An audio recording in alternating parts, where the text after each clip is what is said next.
ওই 5 টাকা পাবেন তো? ওকে, থ্যাংক ইউ গাইস। চলে বিসমিল্লাহির রহমানির রহিম। আসসালামু আলাইকুম। কি অবস্থা সবার? আলহামদুলিল্লাহ আমি ভালো আছি, আশা করি আপনারা সকলেই ভালো আছেন।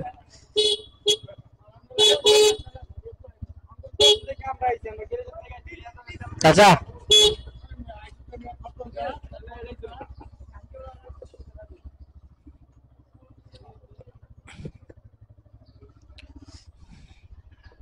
তো আজকে প্রায় 8 দিন পরে আবারও রাইড শেয়ারিং এ নেমে গেলাম। আজকে হচ্ছে রবিবার। দীর্ঘদিন শরীরটা তেমন ভালো না থাকার কারণে রাইড শেয়ারিং নামতে পারিনি। আজকে নেমে গেলাম। And আজকে ভিডিও শুট সকাল থেকে হবে ইনশাল্লাহ। আজকে চেষ্টা করবো আজকের মুহূর্তটা আপনাদের সাথে তুলে ধরার।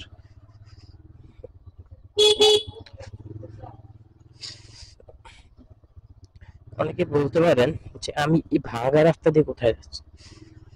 আসলে এটা আমার বাসার রাস্তাই, যে রাস্তা দিয়ে সবসময় আসতাম ওই রাস্তাটাতে।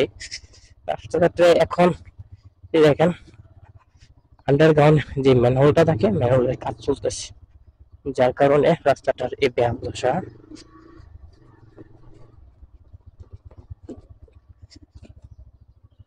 দেখেন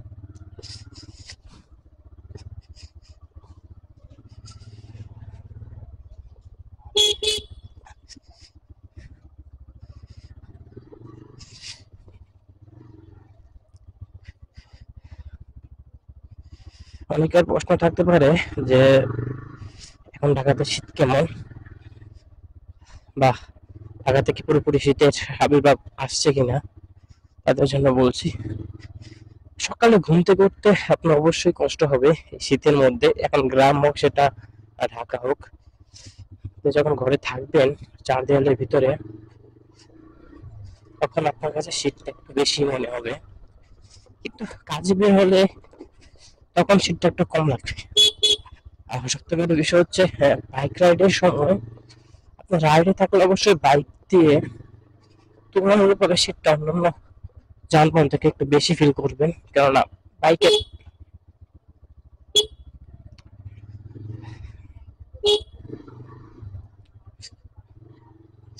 কারণ অন্যান্য যানবাহন থেকে বাইকের অবস্থাটা কিন্তু খোলামেলা, মানে কোনো ছাউনি নেই, পাশে কোনো সাপোর্ট নেই, একদম খোলামেলায় কিন্তু বাইক রাইডে যেতে হয়। ড্রাইভার অ্যান্ড প্যাসেঞ্জার দুইজনেরই, যার জন্য তুলনামূলকভাবে বাতাসটা বেশি লাগে শরীরে এবং শীতটা বেশি করে। তা আমি চেষ্টা করি আমি এবং আমার প্যাসেঞ্জারকে যত সম্ভব সেফটিতে নিয়ে, মানে যত কম বাতাস লাগিয়ে নিয়ে যাওয়া যায় চেষ্টা করি।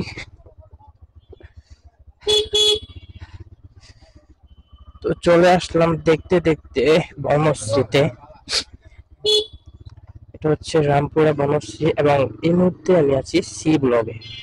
সবসময় রাইড শেয়ারিং এ বেরোলে আমি মূলত এই বনশ্রী থেকে সি ব্লগ থেকে শুরু করি। আজকেও তার ব্যতিক্রম হয়নি। এখন যাব সি ব্লকের যে বাইকের স্ট্যান্ডটা আছে ওই স্ট্যান্ডে একটু বসবো, দেখি টিপ পাই কিনা। আমি অবশ্য সকালে অ্যাপস কিংবা খ্যাপ দুটো নিয়ে শুরু করি, যেটা পাই। আমার এক মুহূর্তে পাঠাও অ্যান্ড ওভার দুটা অ্যাপ চালু আছে, দেখি ভাগ্যে কে আগে নাড়া দেয়। সাথে থাকুন। ভিডিওটা যারা যারা দেখছেন তাদের সবাইকে আবারও স্বাগতম ইটস মোর ইউটিউব চ্যানেল ও ফেসবুক পেজে। আশা করি ভিডিওটা কন্টিনিউ করবেন। তো চলুন যাওয়া যাক, আপনাদের সাথে কথা হবে আবার যখন টিপ পাবো তখন।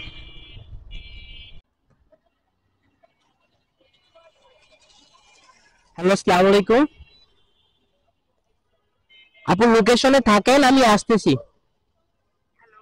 আপনি লোকেশনে থাকেন, আমি আসতেছি।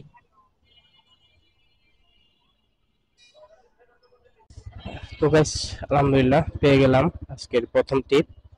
আর টিপটা আসলো পাঠাও এবং ওভার দুইটাতে আসছে, কিন্তু আমি পাঠাওটা অ্যাকসেপ্ট না করে অ্যাকসেপ্ট করেছে ওভারটা।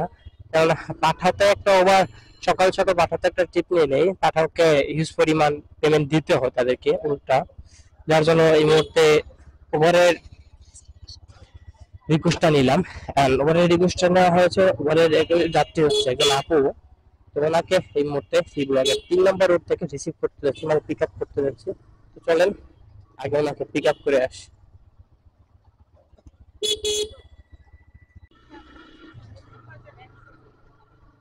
লোকেশন দেওয়া যেটা ঠিক আছে না? ওকে ওকে।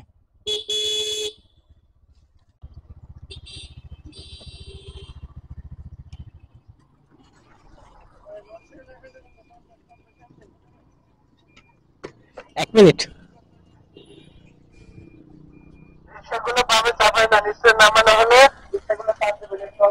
আপনি 134 টাকা।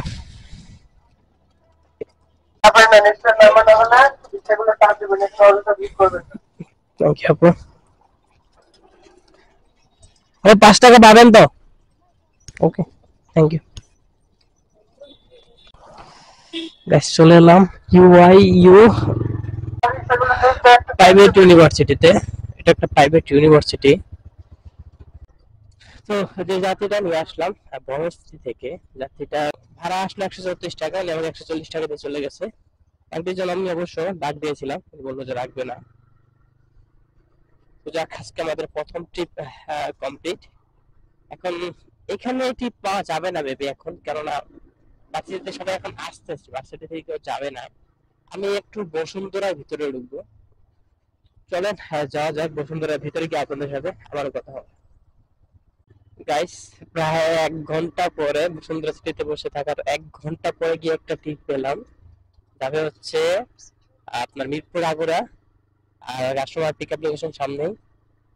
আর সবথেকে বড় কথা হচ্ছে, আমি ট্রিপটা ইনড্রাইভ অ্যাপের মাধ্যমে নিয়েছি, যেটাতে ভাড়া অনেকটা কম আসে। তা আসলে ট্রিপ নেই, যার কারণে এটা নিলাম ট্রিপটা। যাত্রী কোথায় আছে দেখি, যাত্রী সামনেরটা রুটটা দিয়ে আছে। নেওয়ার কারণ হচ্ছে, আমার ইচ্ছা ছিল আমি মিরপুর কিংবা উত্তরের দিকে ঢুকবো এখন। তাছাড়া গুলশান বনানী অনেক ট্রিপ ছিল, আমি ওইগুলো নেই নেই ওদিকে যাওয়ার কোনো ইচ্ছা ছিল না, যার কারণে ট্রিপটা নেওয়ার কারণ। এখন মিরপুরে গেলে আমি ফিরতে ট্রিপ পাবো, বাট গুলশান বনানী এখন গেলে ফিরতে কোনো ট্রিপ পাওয়া যাবে না, যার জন্য নেওয়া হয়নি। তো চাই আগে যাত্রীকে পিক আপ করে নিয়ে আসি, দেন যাবো আমরা মিরপুর। যারা ভিডিওটা দেখতেছেন সবাইকে আবারও ধন্যবাদ, সাথেই থাকুন। লোকেশন ওইখানে দেখাচ্ছিল, তো তাই এখানে গেছিল।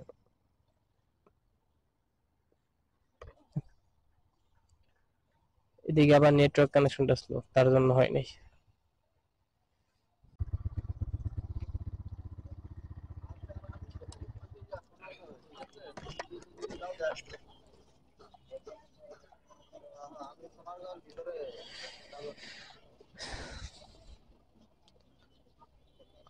৳149, থ্যাংক ইউ ভাই।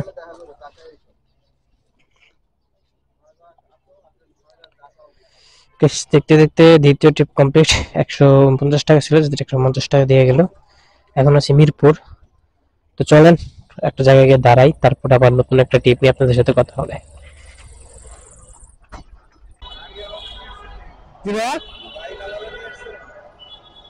বুঝলাম না কি বললেন।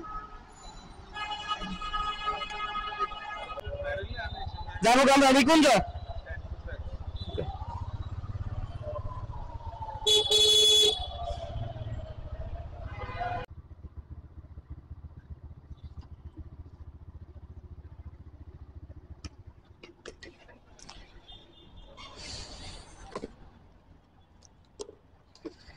143 টাকা আসছে।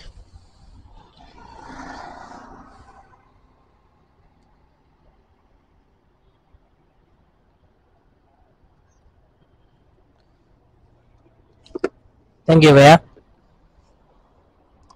বেশ, চলে এলাম নিকুঞ্জ একে।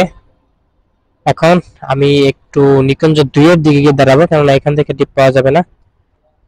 তো আপনাদের সাথে আবার দেখা হবে নিকুঞ্জ 2 এ গিয়ে।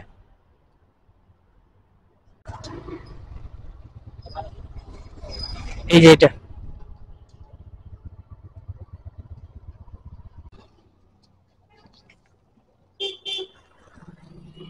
Thank you. গাইস এই মুহূর্তে যে আপুকে টপ অফ করলাম, আপুকে নিয়ে আসলাম নিকুঞ্জ 2 থেকে এই বসুন্ধরা সিটিতে খানাদের সামনে আসলো। এটা অ্যাপসের মাধ্যমে আসেনি, এটি আসছিলাম খেতে, অ্যাপসের বাইরে। ভাড়া ছিল মাত্র 150 টাকা। তো এখন আবার চলে যাচ্ছি সেই বসুন্ধরা সিটির ভিতরে, কেননা এদিক দিয়ে যাবো না, আমি বসুন্ধরা সিটিতে দাঁড়াবো। এন্ড চিন্তা আছে যদি মিরপুর কিংবা উত্তরার ভাড়া পাওয়া যায় তাহলে ওদিকে যাবো, তাছাড়া অন্য কোনো দিকে যাবো না। তো সাথেই থাকুন, দেখা হবে পরবর্তী টিপে। গাইস দেখতে দেখতে আবার একটা টিপ চলে আসলো। টিপটা যাবে মিরপুর, এখন আছে বসুন্ধরা সিটিতে। চলেন আগে কাস্টমারকে পিক আপ করি। আপনি? জি, মিরপুর। থ্যাংক ইউ ভাইয়া। গাইস চলে আসলাম বসুন্ধরা সিটি থেকে মিরপুর বিআরটির সামনে। 150 টাকা ভাড়া আসছিল। তো আজকে আপনাদের সাথে যতটুকু সময় চেষ্টা করেছি এই শীতের সময়, এই শীতে রাইড শেয়ারিং এর কি অবস্থা তা দেখানোর জন্য। তো ভালো থাকবেন সবাই, দেখা হবে আবার নতুন কোন জায়গায় নতুন কোনো ভিডিওতে। এবং আজকের এই ভিডিওটা যদি আপনাদের কাছে ভালো লাগে থাকে তো অবশ্যই শেয়ার করে দেবেন। ধন্যবাদ।